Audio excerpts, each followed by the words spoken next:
yayınımıza hoş geldin. Hoş bulduk efendim. Teşekkür ediyorum. Sağ olun. Gelişmeleri konuşuyoruz, takip ediyoruz. Tabii önemli gelişmeler de var. Baktığımız zaman Suriye'de, İdlib'de, Tel Rifat, Hama, Humus ve Dera muhaliflerin eline geçti diyebiliriz. Evet. Muhaliflerin hızının sırrı önemli. Nasıl bu kadar hızlı ilerliyorlar onu sormak istiyorum.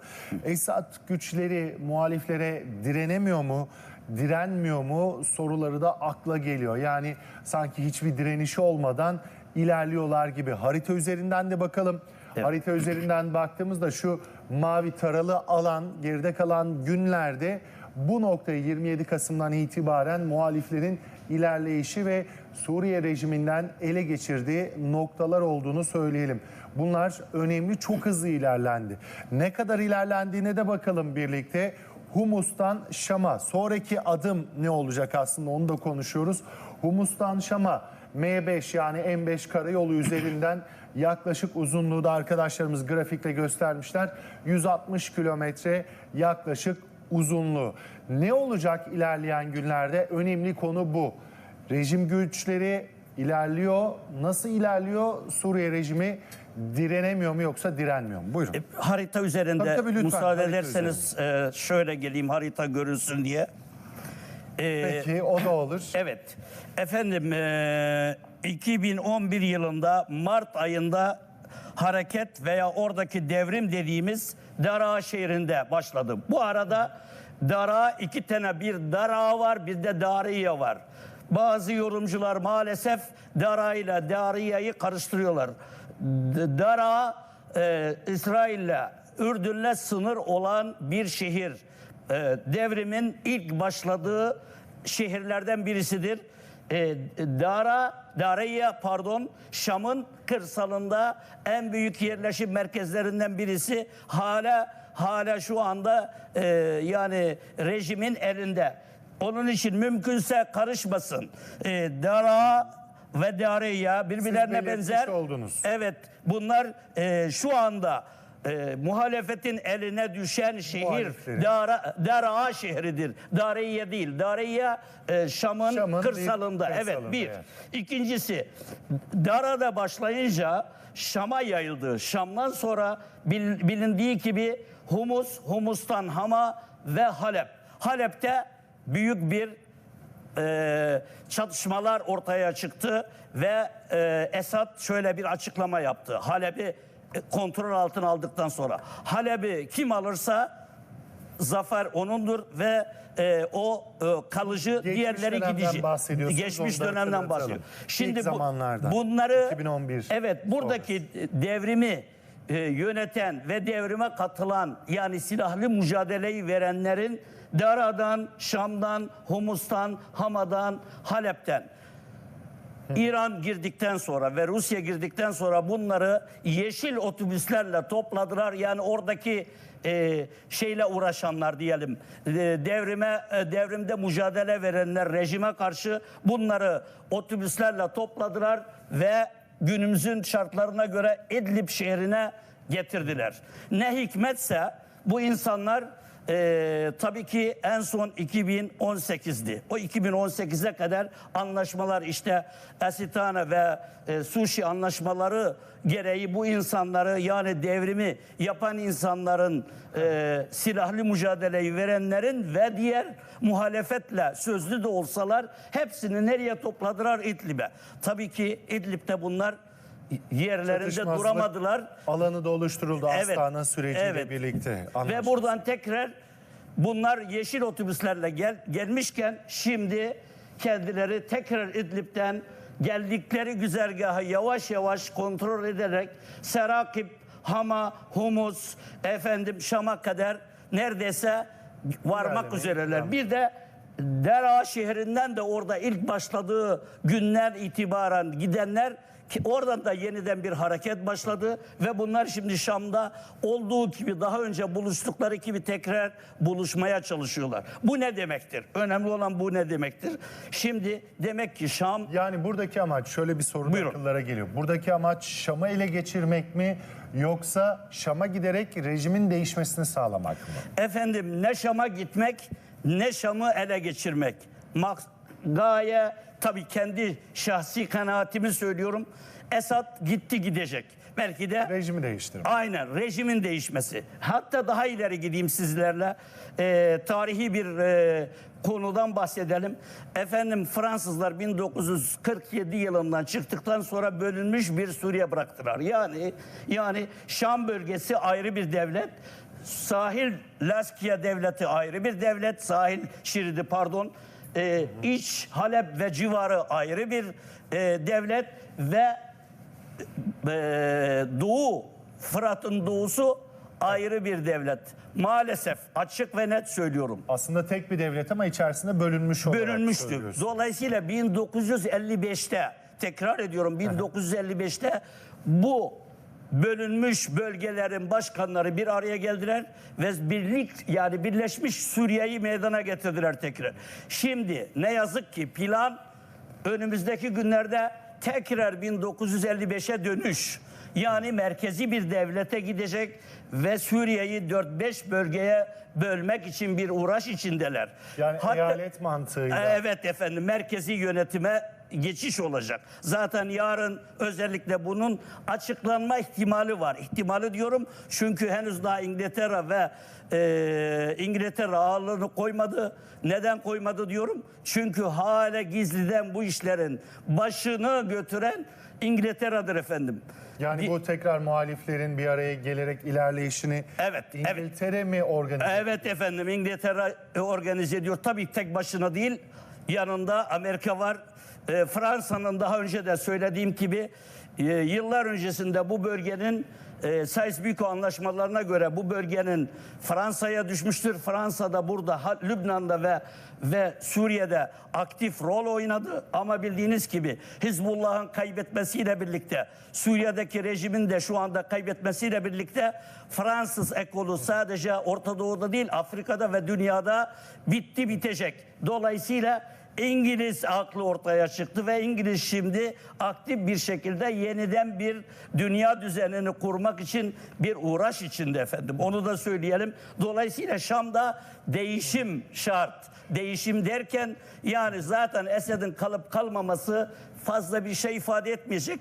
Etmez de zaten. Çünkü Etmez görüyorsunuz yani. ki halk istemiyor onu. Hatta daha ne ilginç ki halkın artık yarını düşünmeye başladı. Yarını derken milli marşı, Suriye'nin milli marşı bilene değişmesi için bir şimdiden başladılar. Şimdi bir son dakika Buyurun. bilgisi var. Onu da Buyurun. aktarayım. Şam'a ilerleyiş devam ediyor dedik ya değerli izleyicilerimiz. Son dakika bilgisi, Suriye ordusu Şam'a yaklaşık 10 kilometre uzaklıktaki kentlerden geri çekiliyor bilgisi de geldi. Bekir Bey yerine geçti. Bekir Bey konuşmaya devam ederdik yine harita üzerinden. Gelin harita üzerinden konuşalım, değerlendirelim bunu ama karşıda kalırsanız daha rahat bir çekim olacak. Buyurun oradan anlatın. Arkadaşlarımız çekim yapacaklar. Siz rahat rahat anlatabilirsiniz. Tabii bu noktada şu önemli son dakika bilgisi. Suriye ordusu Şam'a 10 kilometre yakın noktalardan geri çekiliyor. Şam'a toplanıyor muhaliflerin ilerlemesi devam ederken. Bu ne anlama geliyor? Siz dediniz ya çok yakında bir değişim olur, bir açıklama olur diye. Şam'a ulaşmalarına çok az mı kaldı? Son bir adım mı kaldı muhaliflerin? Efendim son bir adım kaldı desek doğrudur. Kanaatim şöyledir. Şimdi Şam, yani rejim olarak, şehir olarak değil, başta Esad olmak üzere özellikle İran ısrarla Esad'ı korumaya çalışıyor. Bu arada Rusya da diyor ki Esad Şam'ı bıraksın ama sahilde ona bir yani özel kısmında bir yer Laskiye mi sahil versin Esad'a? Evet, Esad'a onu öneriliyor. O Dolayısıyla zaman Esad buradan artık Şam'dan çıkıp şu başka anda bir ülkeye çıkmak gitmek, zorunda. başka bir ülkeye gitmek yerine Laskiye'ye mi Hayır gidecek? efendim, onu da belirtelim. Evet. Esad'ın Laskiye'ye dönme şansı sıfır. Kendi kanaatimi söylüyorum. Neden? Çünkü orada Laskiye ufak bir yer, Tarsus ufak bir yer. Yani bir drone'la onun istediğiniz yerde yok edebilirler. Özellikle muhalefetteki silahlı güçler. Sadece o değil, birçok Evet. Şimdi Libya'da yaşanan o zaman burada da yaşanabilir mi? Kaddafi geliyor akıllara. Aynen efendim, bu iş gider onun için. Rusya buna izin verir mi? İran izin verir mi? Efendim onların artık kontrol dışı. Demin de söyledik, bu işin oyun kurucu artık Rusya devre dışı, efendim İran devre dışı, büyük güçler şu anda devrede. Dolayısıyla Esad'la pazarlık, Esad'la derken Esad aslında yani maalesef Esad'ı artık kayda alan yok. Asıl diğer güçlerle, yani yarın Doha'da, Katar'da toplantılardan çıkacak sonuçlara bakmamız lazım. Neye bakacağız? Ne Ne istiyorlar? sonuç bekliyorsunuz? Şimdi bizim CNN Türk ekipleri de o noktadalar, takip ediyorlar Evet. doğadaki gelişmeleri. Yeni bir geçici Oradan bir ne hükümet. çıkacak? Yeni geçici bir hükümet. Anayasanın değişmesi, Suriye'nin demin bahsettiğim sadece milli marşı değil, sınırları, merkezi bir yönetim olacak mı olmayacak mı? Sınırları derken Yani genel sınırları değil, içerisinde bir eyalet sistemi olabilir diyorsunuz. eyalet sistem, bölge sistemi diyelim biz buna. Eyalet değil, bölge sistemleri. Bölge sistemi herkesin Aynen, anlayabilmesi için eyalet olarak söylüyorum ki daha olabilir, çok evet. genel bilinen sistem o. Bir merkezi hükümet ve eyaletler olabilir ya da bölgesel bölge Bölgesel, evet. olabilir diyorsunuz. Peki bu süreçte tabii tekrar hatırlatalım. Biraz önce son dakika bilgisini vermiştik. Muhalifler ilerlemeye devam ediyor. Şam'a, Esad'a bağlı Suriye ordusu da Şam'a yaklaşık 10 kilometre uzaklıktaki kentlerden çekiliyor bilgisi de geldi. Bu önemli. O zaman çok yakın Şam'a Bir muhaliflerin şeyi izah girmesi. edebilir mi Şam'la ilgili? Tabii izah edin. Şam, bildiğiniz gibi Şam aslında demin de bahsettim, yani HTŞ ve diğer bütün devrime katılan silahlı grupların çoğu Şam ve Şam kırsalından gitme, çoğunluk diyorum. Ve bunlar Şam'da bir altyapıları vardır. Şu demektir, Esad çok iyi bilir ki Şam'a döndüğü zaman bu HTŞ ve yanındakiler asıl Şam'da zaten Şam'dan gitme. Yani onların akrabaları, kendilerinin sadece akrabaları değil, çıktıkları bölgeler orası. Dolayısıyla Şam'da Esad'ın direnme gücü çok az. Bu demek ki bu iş burada bundan dolayı ki Şam'a mektup, yani mektup gönderiyorlar. Diyorlar ki biz pazarlığa tabiiz, açız. Zaten HTŞ bunu açıkladı defalarca. Yani terk edin, gidin bir an önce, kimse kan dökmeden bu işi bitirelim. Zaten güçler de bunu istiyor. Yani müdahil olan güçler, bölgesel ve küresel güçler, planın hem kurucuları hem uygulayıcıları bunun artık sona geldiğini ve bir an önce bunu uygulamaya geçmesini istiyorlar. Ama dediğim gibi yarın... Söylediğinizi destekleyen son dakika bilgisi bu söylediğinizi destekliyor mu o zaman? 10 kilometre yakındaki bölgelerden de geri çekildikleri demek artık rejim için savaşan askerler de kan dökülmesin diyorlar. Çünkü kan dökülmesin anlaşalım mı diyorlar?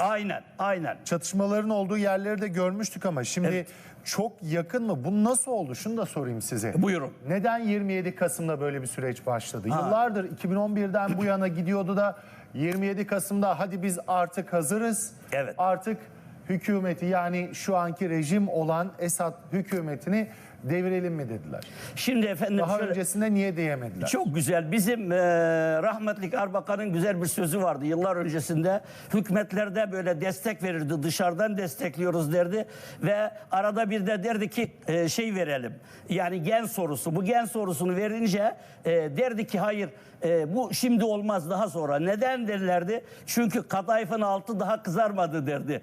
Çok ilginç. Şimdi efendim burası da öyle. Doğru bir teşbih. Evet, benzetme tabii ki. Kadayıfın altı daha pişmedi. Yani 5-10 yıldır devam ediyor. Piştiği zaman zaten bu iş. Neden 27 Kasım başladı? İşte kadayıfın altı kızardı artık. Yani harekete başlayın denildi ve onun için başlandı. Onun için de bu işi artık bırakmak zorunda diyoruz. Kendi Artık okumalarımız bu şekilde, benim şahsi kanaatim. 27 Kasım'la ilgili peki şunu da sorayım. Buyurun. Tabii Lübnan'da bir anlaşma da yapıldı. Onu da hatırlatmamız lazım. İsrail ve Lübnan hükümeti tarafından, Hizbullah tarafından bir anlaşma yapıldı. Ateşkes yapıldı ve sonrasında gelişti. Bu ne kadar önemliydi Lübnan'daki o kargaşa? 27 Kasım bu anlaşmayla da alakası var mı, o hazırlıkların, süreçlerin? Elbette var. Tabii ama şunu 27 Kasım diyorum. 27 Kasım'da benim doğum günümdü. Nice o kadar yıllara tekrar efendim o kadar inşallah. denk geldi ki. Buradaki anlaşma 27 Kasım'ı etkiledi mi o tarihin belirlenmesini? Direkt etkiledi dersek yanılmış oluruz. Çünkü bu plan uzun zamandır var olan bir plan. Yani Lübnan'la evet ilgisi var ama o anlaşmayla direkt ilgisi yok. Biraz tasadifi ama tabii ki aynı zamanda da ne derler, ateşledi. Bir an önce hızlanmasına neden oldu. İkincisi, hızlı bir şekilde hareket etmelerini de sağladı. Düşünün ki siz asker değil, yaya gitseniz buraya bir hafta 10 günde gelmeniz mümkün değil. Evet. Bir de askeri bir hareketle geliyorsunuz. Askeri Bu hareket ama görüntülerde de askeri araçlardan öte. Siz İşte dediniz efendim- ya halk destek oluyor diye. Evet. Su denilen SUV araçlarla normal binek araçlarla gidiyorlar aslında muhalifler. Tabii Bunu da tabii. söylemek İşte lazım. çünkü halk istiyor. Mesela demin gösterdiğiniz Hama'da şöyle bir örnek vereyim. Aslında genel bir isterseniz Suriye'nin genel bir politik çizgisini Tabii, çizelim. lütfen. Ondan sonra Hama'ya gelelim. Şimdi efendim Suriye'yi aslında bağımsızlığı, yani daha doğrusu Seyis Biko 1901. Dünya Savaşı'ndan sonra Şam bürokrasisi yönetirdi Suriye yönetimini her zaman. Evet. Şam'ın elinden alındığı Halep'e geçti efendim. Halep neredeydi? Şurada bir yerde olması lazım Halep. Evet. Halep'in bürokrasisine geçti. Daha sonra Halep'te de biraz kargaşalar olunca bu defa Hama'ya geçti. Hama şehrine. Hama'da biraz yine işler olmadı. Hatta size bir örnek vereyim. Bakın efendim. Şam'da Kuvvetli ailesi, Türk kökenli bir aile, uzun zaman Şam'ı ve Suriye'yi yöneten ailelerin başında gelir. Şam'dan gittiler efendim demin bahsettiğim gibi Halep'e. Halep'te de çok önemli Emin Hafız ve Hannavi adında 2-3 tane askeri liderler yönetime el koydu. Daha sonra orada da olmadı, Hamaya Çiçekli, Şükrü Çiçekli, yine Türk kökenli birisi. Onu da daha sonra Latin Amerika'da maalesef suikastla öldürdüler. Hama'dan sonra Hama'da kontrol altına alınınca bu defa Humus'tan aldılar. Kimdir? Atasiler, atası. Atasiler de Türk'te adım Baba adım Fransa'nın kurduğu, yönettiği partinin başına o günkü şartlara göre Esad'dan önce bir general getirdiler ve onun yerine de Esad'ı getirip bu defa yönetim Laskiye'ye geçti. 1970'ten günümüze kadar Laskiye şehri. Onun için işler karıştı. Bu şehirlerde bakın dikkat ederseniz şu anda devrimde yer alanların %90'ı bu şehirlerden Laskiye'ye gitmiyorlar. Laskiye'den uzak kalıyorlar ama bir de tehlike var. Onu da açık söyleyelim. Çok önemli bir şey. Laskiye herkesin bildiği gibi böyle Laskiye Tarsus sahil ama bu sahilde örnek şu M4'ün üstü şurası Hatay'la Laskiye şehir merkezine yakın Türkmen bölgesi var. Yaklaşık olarak toplam 80 köye yakın belde ve köy mezrağı var. Burada 350-400 bin Türkmen var efendim. Şu anda çoğunluğu devrimde yer aldıkları için bunları Laskiye'deki muhafızlar bir nevi bunlara büyük bir eziyet verip bu Türkmenlerin çoğu şu anda Türkiye'de köylerini, kasabalarını terk etmek zorunda kaldılar. Sürdükleri için. Evet, sürüldüler. Türkiye'ye sürüldüler. Onlar da şu anda oraya geri dönmenin yollarını bekliyorlar. Yani kısacası asıl daha savaş Laskiye'de devam edecek. Etmek zorunda. Çünkü burada 2 tane dağ var. Bir Türkmen dağı, bir de Kürt dağı dediğimiz. Bunlar aslında yani maalesef mezhepsel bir çatışmaya daha girecek. Evet. Yani Laskiye sahil böyle herkesin söylediği gibi hadi orada bir kanton kurduk. Evet. Her şey gülü gülistanlık olmaz. Olması da mümkün değil.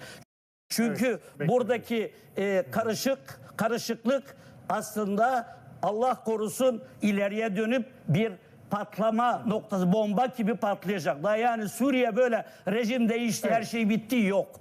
Süreç lazım diyor. Aynen, bir anda aynen, değişmeyecek. Aynen. Bekir Bey yerine geçerken şimdi Bekir Bey buradaki süreci anlattı. Neler olduğunu, geçmişten bugünün sürecin nasıl değiştiğini, yönetimlerin hangi ailelerden evet, kimlere geçtiğini anlattı. Şimdi bir sahaya dönelim tekrar. Sahaya bakalım. CNN Türk ekibi bölgede Cerablus'ta Emrah karşımda. Emrah Çakmak ve Yasin Kamaloğlu bizleri bekliyor. Emrah kolay gelsin. O noktada durum nasıl? Biz konuşuyoruz ama sahadaki durumu, sahadaki analizi senden alalım. Samet Güner sahada her geçen dakika yeni bir gelişme yaşanıyor. Onlardan bir tanesi dün bulunduğumuz bu yerde Rus uçaklarının bitiriyoruz. anlattı.